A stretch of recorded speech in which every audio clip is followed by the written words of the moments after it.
Dr. Film here, and yes, I'm qualified to have that name. Today in this video, I'm going to talk about whether or not Werewolf by Night is worth the watch. Before we begin, you should know that this review will contain some minor spoilers from the special presentation. And if you're new to the channel, please subscribe for movie reviews and more. So without further ado, let's first cover the pros. The pros. The story in this film was engaging, straightforward, and surprisingly well paced, considering that this movie has a short runtime. Now, I know some people complained that this movie should have been a bit longer, but to be honest, I don't think this movie should be longer. I think this film gave us a good right amount of time, showing us this whole new side of the MCU.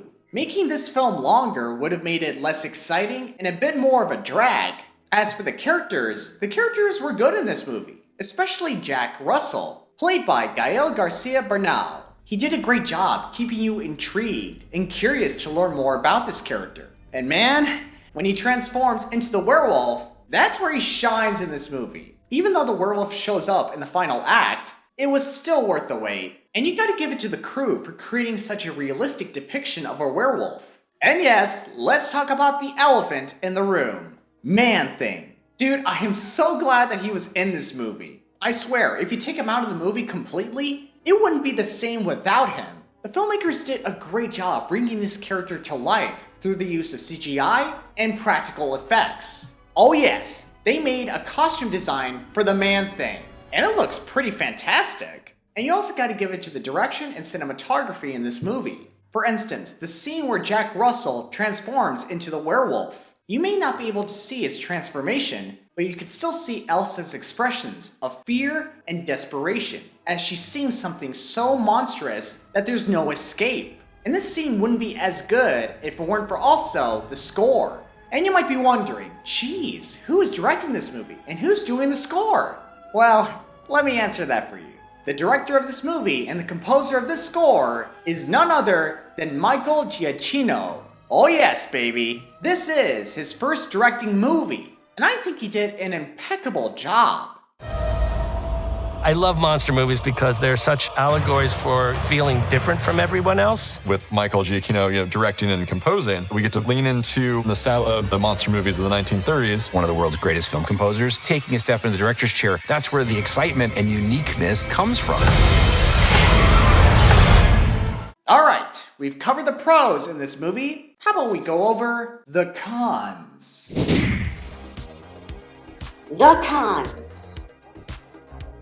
Now for this section, I do have a few in mind, but I don't think it's enough to make this movie bad. It's mostly nitpicks. For one, the supposed villain in this movie was laughably over the top and annoying at times. Now I don't mean any disrespect to the actress, but her character just comes off as a joke.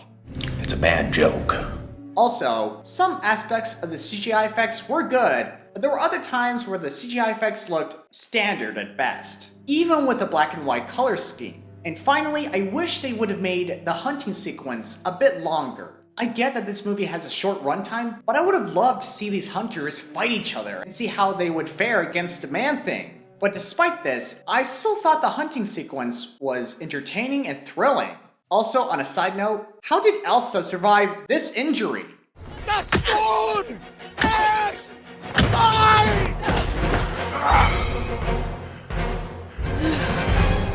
How is she still alive? Explanations, anyone? I don't know. I don't know. Now, it's time to answer the question. Is Werewolf by Night worth the watch? Heck yeah, it is! This special presentation was no doubt the most unique MCU film I've seen thus far, and I hope to keep making more of these in the future. If you haven't seen it yet, I highly recommend checking it out. It's available on Disney+. Well guys, that's the end of my Worth the Watch review. I hope you enjoyed it. If you did, please leave a like, and please follow me on Instagram at DrFilmRoncess for updates on my channel. And you can follow me on TikTok for funny videos and trailer reactions. And as always, I'll see you guys at the next full moon.